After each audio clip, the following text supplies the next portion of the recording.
Hello, everyone. I like the background today. Nice and bright. I'm getting tired of the cloudy weather.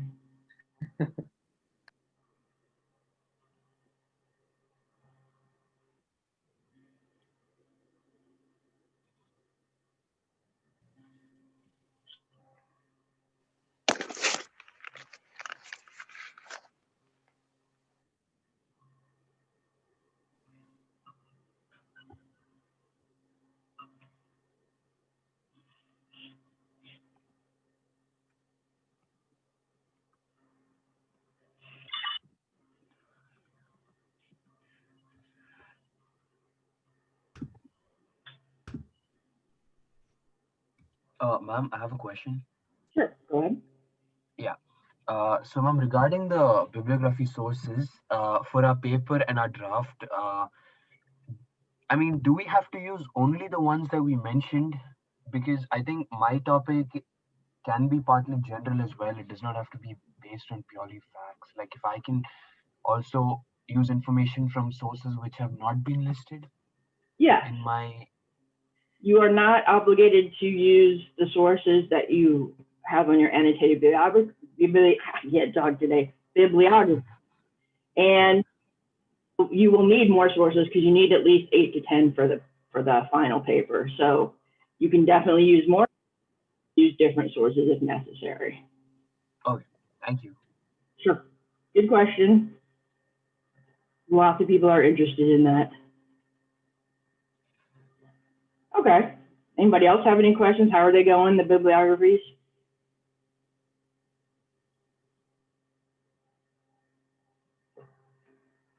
So just to be clear, the first chapter is only 3 pages or 4? The first draft only has to be 3 pages. Okay. The final 4 to 5. So draft 3, final 4 to 5, depending on how much space you need.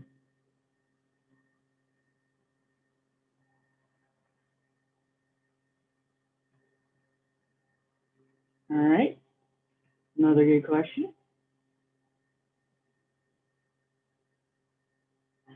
So today I want to talk about how you get sources in your paper. Now that I'm having you gather up some sources, how do you add those into your paper in the most effective way possible to show what you're trying to explain or support what you want to say, right? So there are a few things you need to know about how to introduce sources into your paper.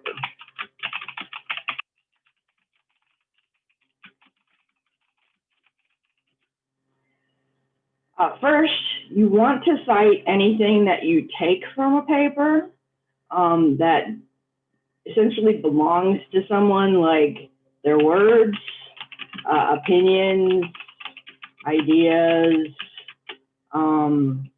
concepts. What do you not have to cite? You do not have to cite something we call common knowledge. What common knowledge is.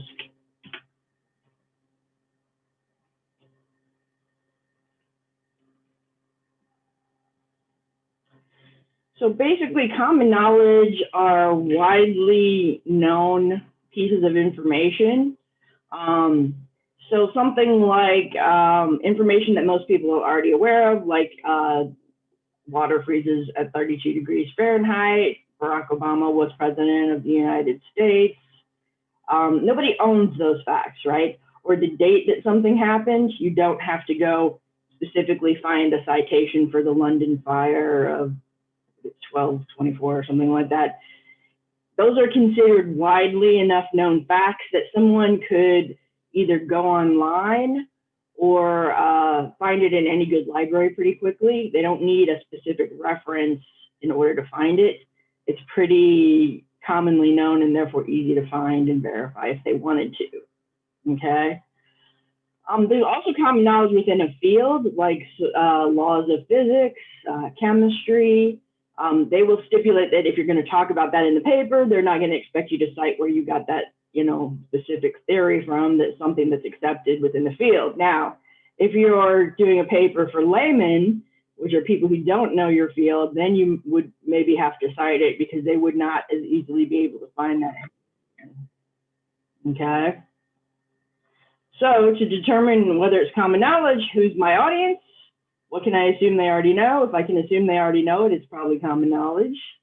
Will I be asked where I got the information from? Probably will trust you if you say that's, you know, the date something that happened, or you don't have to go find a citation for when Superman was created if you reference them in your paper, okay?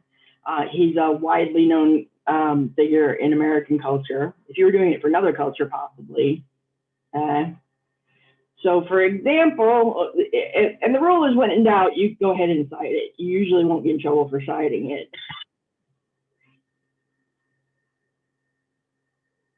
So we're looking at something like which one of these statements would be considered common knowledge and which one would be cited. Number one, the Big Bang Theory posits the universe began billions of years ago with an enormous explosion. Is this a common enough idea that we could find the source of this quickly if we wanted to? What do you guys think?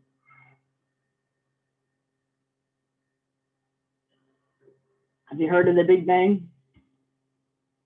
I mean, other than the TV show, which is awesome. I highly recommend if you have not seen it.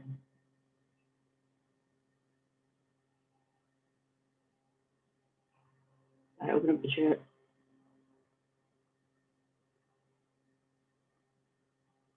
This should be a commonly known theory. If you haven't heard of it, you need to read more.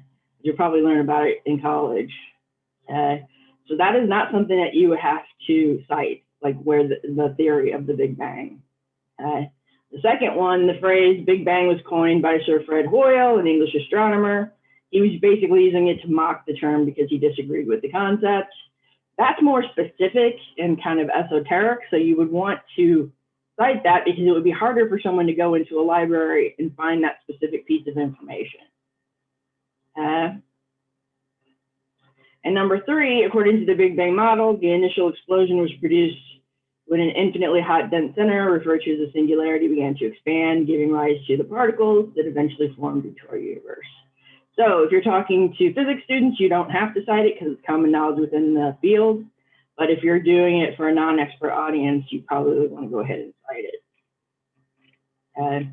So basically, all of those commonly held, facts, beliefs. You don't have to cite a movie if you mention it, or like I said, a common cultural figure. But if you think someone would need direction to find it, that's generally when you cite it. Questions about common knowledge?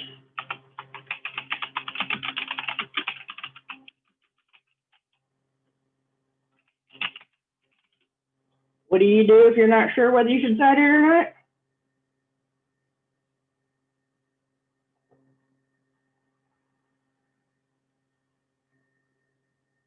When in doubt, cite it. Okay? So then everything else generally is more specialized information that it would be harder for us to look up. If you're going to incorporate outside information from sources into your paper, there are three ways that you can do that. You can quote them directly, right? You tell us what they said word for word, okay? And you put quotation marks around it. So that's if you find a good quote that you want to use for introduction, you put that in quotation marks. A lot of famous quotes are considered common knowledge. Shakespeare, you don't have to find a specific reference book and cite it. Anything within our culture that is considered classic literature, you don't have to find a specific book and cite it. But if you're quoting an expert or someone else who's in your source, it's likely that you're going to want to cite where it came from so somebody else can find it if they need to, okay? Now, you guys saw how we cite things in MLA when you harken back to your MLA presentation, right? In text citations, you either say, according to John Smith, or according to the book. You put the quotation in, and then you, at the end, if there's a page number, you put it. So if you've got the PDF with the stable page numbers like we talked about when you're doing research, You choose the PDF version because everybody will see the same page numbers. So that's when you use those in-text citations, quoting, paraphrasing, summarizing. Okay. As always, I'm going to record the class, and it'll be available later on YouTube. So you can tell Reagan if she's having issues. So you quote them directly. Now, why do you choose to quote something? You generally quote it because they said it really well, right? So maybe they explain a concept that your audience needs to know about your topic in a really user-friendly way. Maybe they just had a profound statement and it was interesting to you, so you want to share that with your audience and entertain or interest them as well. Or they're an expert on the topic and you're borrowing their gravitas, basically their qualifications. You're saying according to the Surgeon General of the United States or according to someone who's considered an expert in their field, and then you quote them directly, so there's no way that we can misinterpret what they said because we have their actual words, hopefully not taken out of context. Okay, so quotes in a research paper, folks, are more like a spice than a main ingredient. Okay, only about 10% of your paper should be directly quoted material, word for word material from a source. Okay,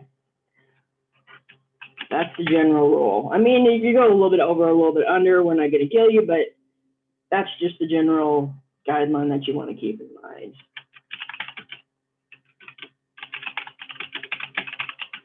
So that stops people from like taking big chunks of sources and dropping them in.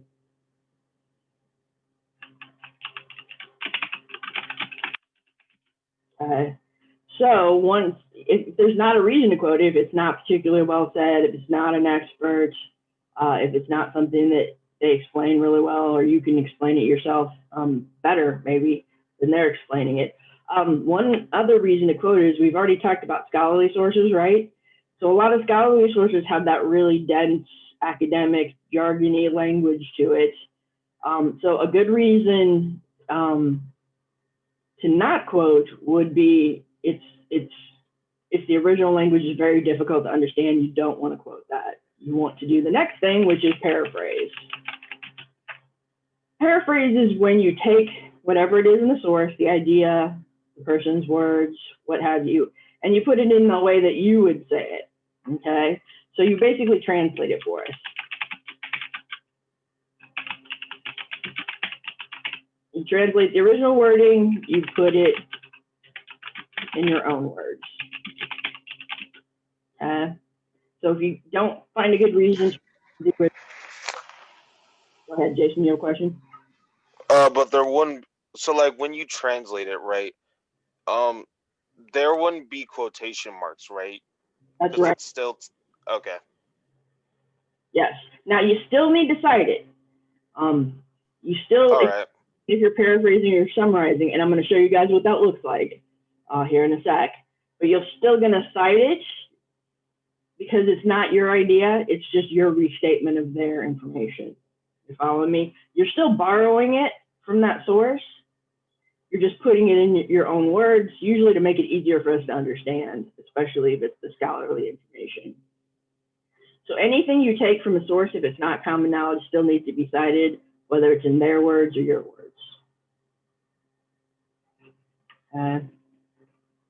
So the last way, and this is less common, is summarizing. Summarizing is, a paraphrase has everything they said in your words, whereas a summary, like sometimes somebody I think asked about this, I can't remember if it was Monday or yesterday, but sometimes you'll find a source that uses similar information, or maybe there's two different studies that say essentially the same thing.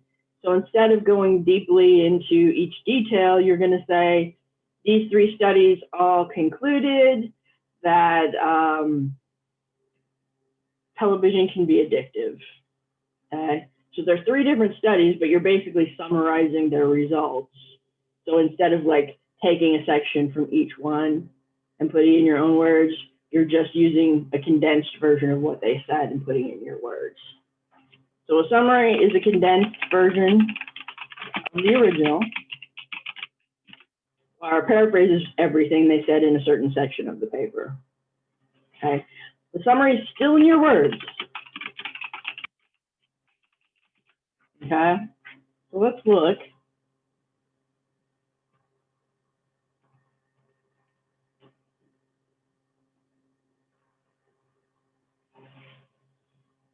Okay. So quotations, the identical original, they use a narrow segment of the source. They must match the source document word for word and must be attributed to the original author. Okay. And again, you only want about 10% of your paper to be in this form taken from sources word for word. Okay. So if you don't need to quote it, if it's not said, in a memorable way, or it's not from an expert who is supporting what you're saying, then paraphrase it. Okay. This involves putting a passage from source material into your own words. Okay. It still must be attributed to the original source. Okay. Paraphrase material is usually about the same length or maybe a little shorter than the original. Okay. And summarizing involves putting the main ideas into your own words. So this has all the ideas, and this has only the main ideas and hitting the highlights. Okay. I will tell you that summarizing is not as often used.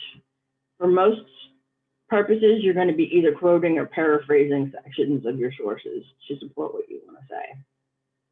Okay. So why use them?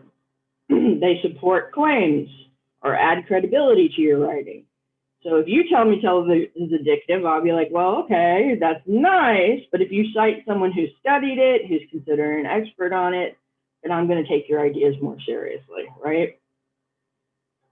It can give examples, call attention to a position you want to agree or disagree with, highlight a particularly striking phrase, sentence. Like I said, it's really memorable. Okay. Sometimes you will end up sort of intertwining the summaries, paraphrases, and quotations. So if you look at the following example, we also talked about signal phrases, which are basically a signal that you're about to use some outside information in your paper. So in his famous and influential work, The Interpretation of Dreams, Sigmund Freud argues that dreams are the royal road to the unconscious. Okay. So this part's the quote, right? They wanted to preserve his original language. And then they switch over to paraphrasing, expressing in coded imagery the dreamer's unfulfilled wishes through a process known as dream work. According to Freud, actual but unacceptable desires are censored internally and subjected to coding through layers of condensation and displacement before emerging into a kind of Rebus puzzle in the dream itself. So your unconscious mind projects what you want in your dreams. So you can see how they're kind of using a combination of the quotations and putting what he said into their own words. All right. So how do you go about doing this with a source? So you take the source, you read it, and you note the key points and the main ideas. Okay.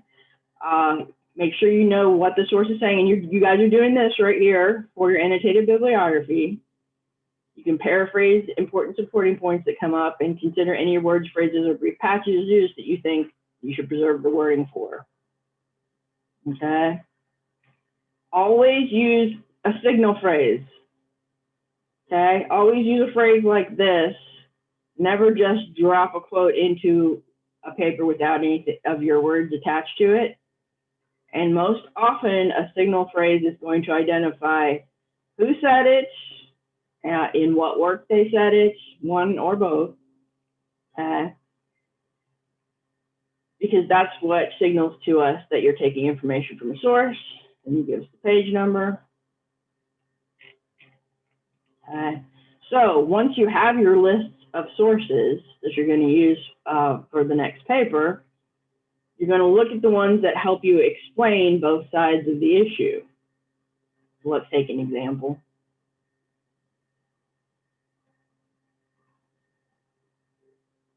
First, does anybody have any questions about what I've said so far?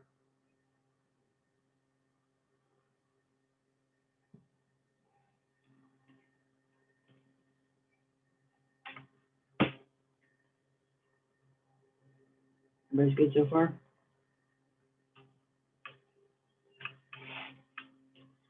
So let's say that your issue is you're looking at the controversy of how to get younger voters to vote. Alexa, do you have a question? Oh, you lit up there for a sec. So my issue is young voters. And I'm basically going to do an informative paper on how politicians don't appeal to young voters. Politicians fail to appeal to younger voters, and that is why they do not vote.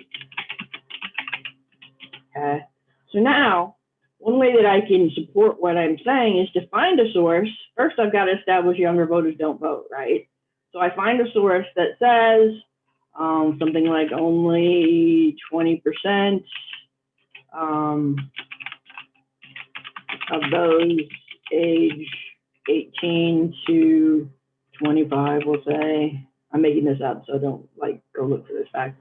Only 20% of those 18 to 25 votes in general elections. So that's a bit of source information. It's not common knowledge, so I would need to cite it and direct them to it. So I would say, I put my signal phrase before the information. According to the League of Women Voters,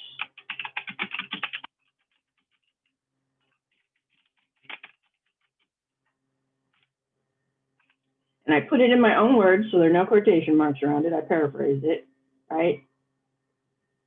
So this is the part that, you know, politicians, you could start your essay saying politicians have a problem encouraging younger voters to vote, okay? And then to support that, I put as my next piece of information, according to the League of Women Voters, only 20% of those age 18 to 25 vote in general elections. So you guys see, that's how you use sources. You use sources to establish the validity of what you're saying. If you're making a claim, you have something that supports the claim, okay? If you're citing an opinion, in this case, for this next paper, you guys are going to use the sources to help you explain both sides of the issue. So I'm going to make a claim like many younger voters say politicians don't talk about issues important to them.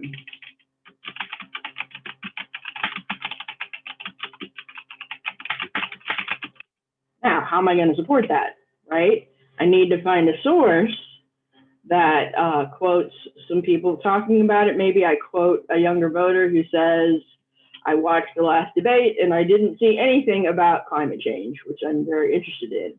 Or they gave only like 30 seconds to the financial costs of going to college.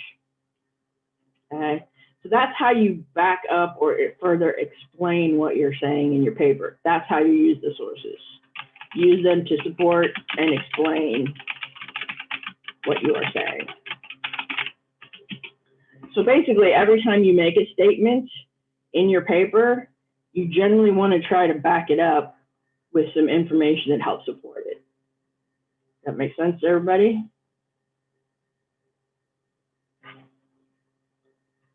You guys with me? Yeah. Oh, thank you. I hear you. So you're still going to do the things that we talked about. You're still going to have an intro technique, right? Likely you're going to have some background information. So maybe your topics, like somebody I think asked about controversies regarding space, the final frontier. All right. So one of them is the president just created the Space Force. Have you guys heard about Space Force? Their emblem looks suspiciously like the one for Starfleet. I'm just saying. That's in Star Trek if you are not familiar. So you're still going to have an introduction technique, and maybe that is your background information. So you can say President Trump on, you know, I think it was it this year or was it 2019? President Trump in 2019 created a Space Force branch of the military. And it's kind of controversial that the first sort of space exploration we have is going to be military related. Janie, you haven't heard about it? No. Yeah, I mean, do you think that our first like representatives in space should be military? Does that send a bad message?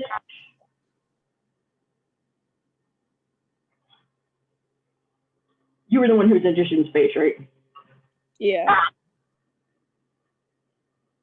There's other things about space. I sent some of them to you in an email, but you may not have seen it yet. Oh, one of them I forgot is like, there's a huge amount of space junk circling our planet now. Are you aware? We're like littering in space. So yeah, there's an increasing problem with stuff.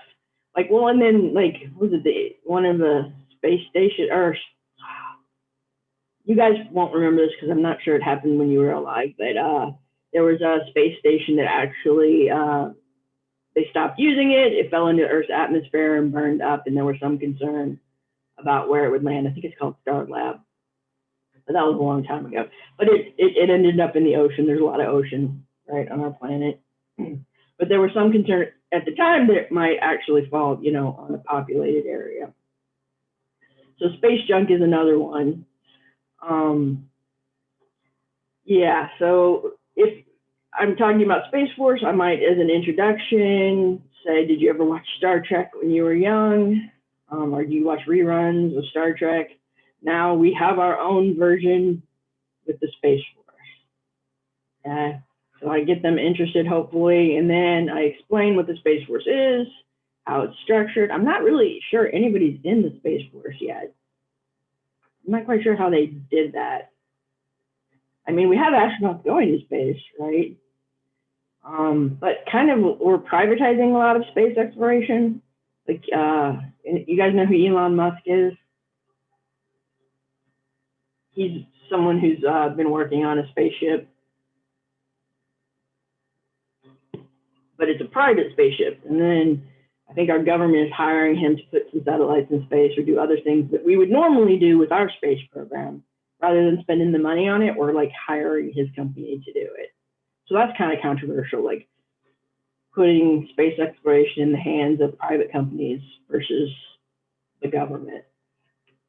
But then if I'm going to explain the controversy about whether we should privatize space exploration, I'm going to have to give some background, like here are some companies who are doing it. Here's things that America used to do through our own space program with NASA that we are now outsourcing to the private companies. What if we lose control of these? And then I might quote an expert who's talking about it. And I might quote Elon Musk, who's excited about exploring space. And I think thinking about charging people, you know, just a cool $1 million or so to go to outer space as sort of a tourist, outer space tourism. So then I use the sources to further explain and support what I'm saying. And I do this by quoting, yes, cover both sides of the controversy.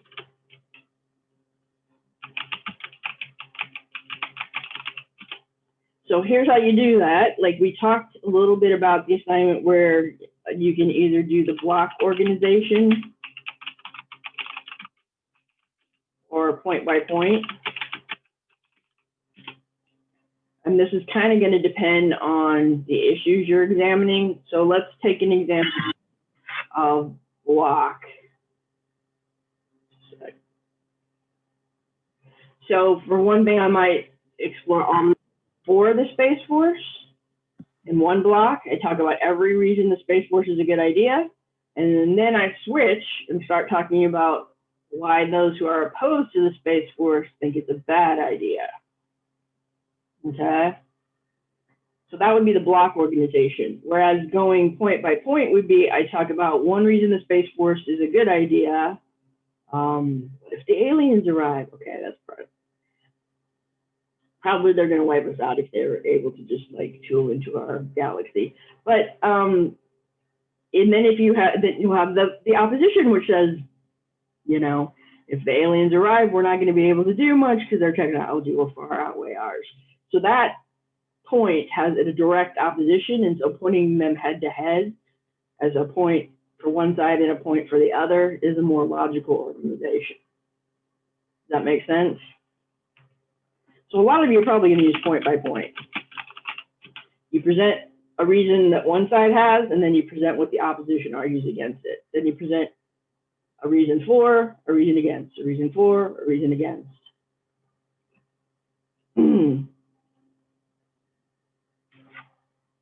Is everybody following me so far? Yeah. Good. Another example. So if I go back to the younger voting, and I want to show that politicians aren't addressing it, I can, or what they're saying about the issues. My second point is what they say about the issues when they do address them is not what younger voters like to hear. I'm going to argue how some young voters don't hear opinions or stances on like the environment. Like they feel, some younger voters feel that the government's not being aggressive enough in combating global warming. And then I'll have the other side and say, but some more conservative young voters do think that we are addressing global warming as effectively. So I'm looking at both sides of it. You're not taking the position. Now, how do you do this? You don't say that you believe it, or you don't say, you know, you use the appropriate wording. So you use words like supporters, opponents, proponents,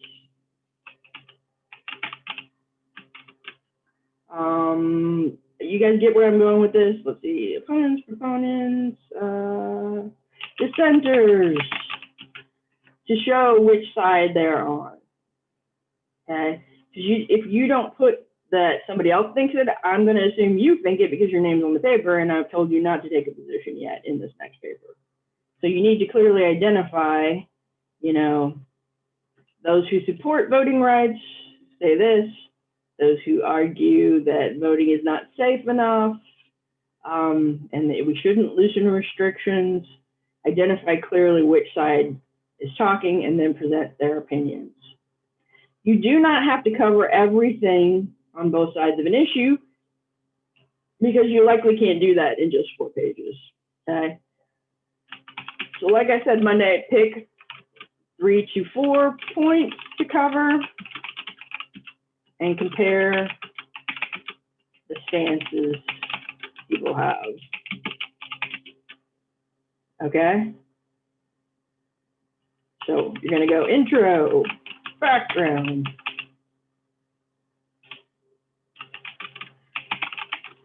first point, maybe opposition,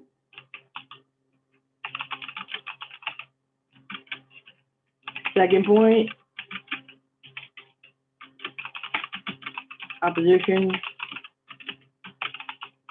then repeat. So you'll have a definite structure for this next paper. If you don't have an intro technique in mind, go to the next thing that you know you want to talk about this one point in the argument. Start where you have, remember the shitty first draft, start where you have some ideas, right? So don't get too bogged down in it, in the background. Do not use background information as filler.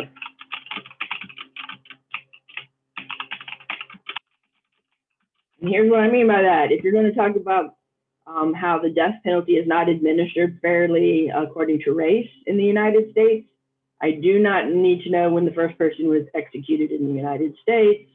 And, you know, unless it applies to the topic you're talking about or has something to do with the modern take on it, you know, sometimes people just go and start copying things out of the encyclopedia that aren't really relevant. So just give me like the current laws and statistics that have to do specifically with the death penalty being unfairly administered. For example, Illinois, has it been 10 years?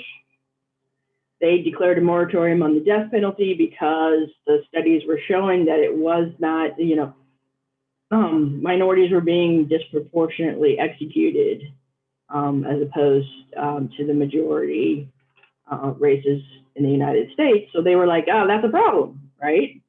Or people were being exonerated by DNA evidence that we almost executed. Not a good thing. So they said, okay, until we can get this right, we are going to say no more executions. Because we did used to have the death penalty.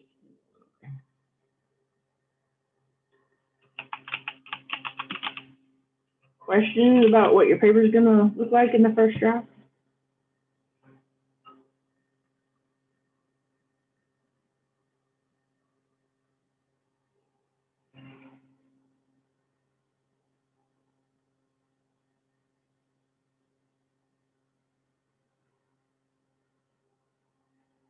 Essentially, with this paper, I just want to see that you know what the main points are on both sides. And you use the sources basically to help illustrate the main points and explain them to us. Okay. Then you'll take a position eventually. Right now, you're just getting to know the topic.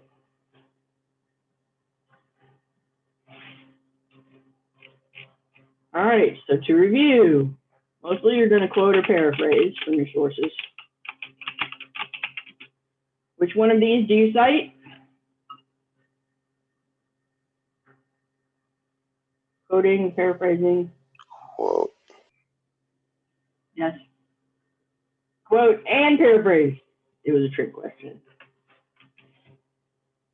Anything that you take from a source that somebody cannot easily find as common knowledge, you're going to cite. Cite, oh. That's good. People get confused. That's why I wanted to go over that point again. Okay.